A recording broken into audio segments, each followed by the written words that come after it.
There is something about our kind that the planet needs to be stable. We are bonded together. If you count the healer who was killed 30 years ago, and that is not much time to us or the planet, we have lost 7 sages in a very short amount of time. Our world," and he patted the ground, "had 15. When Sarah died, we had 14, but that was still enough for a strong bond. When you were born with the sage seed, the connection started, even though your skills were underdeveloped. As you matured, we regained our 15 special magnetic threads that were adequate for that stable planet bond. We are now down to 9, from the potential optimum of 16, almost half strength. I don't know the tipping point, but we are dangerously close, or we wouldn't be getting all of this tectonic activity. Our world's fabric is unraveling." Erin's eyes were big as she took all of it in. "Then the earthquakes?" Laura nodded. "That special cohesion has been greatly weakened." "What are we going to do?" she whispered. "I don't know, but we must stop this. The danger is very real." Elise spoke for the first time.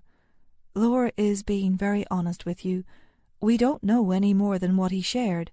Most sages know that they are part of the weave of our world, but perhaps they don't know it in the clarity that Laura expressed. Yet there's a lot we don't know. It wasn't important for us to understand everything. It's on a need-to-know basis, and only the Great One has access to more information. It's part of his job. But from the time of the settlement, we have never been in this dire situation." She held out her hands, palms up, in a shrugging gesture. "Now we are. I don't know if the Great One has all of the answers either. I sense that there are complexities here that go very deep." The 3 sat a few moments and looked at each other. Erin was the first to move. She slapped the ground a couple of times, and Tempo came running out of the shadows. After that sobering conversation, the 3 called it a night. Each companion, human and wild, had a lot to think about. Erin lay with Tempo curled at her side. "I wonder," Tempo said, as he laid his head on Erin's side and looked up at her, "if skunks are part of that weave." She stroked his head and back. "That is a good question, little one. I'll bet they are. I just don't know quite how all of this fits together." As Seer rose in the sky, it took a while for sleep to come. Nui watched from atop of Laura's wagon in the muted amber moonlight. She thought of her young that had hatched the year before and had begun their lives in newly established hunting territories.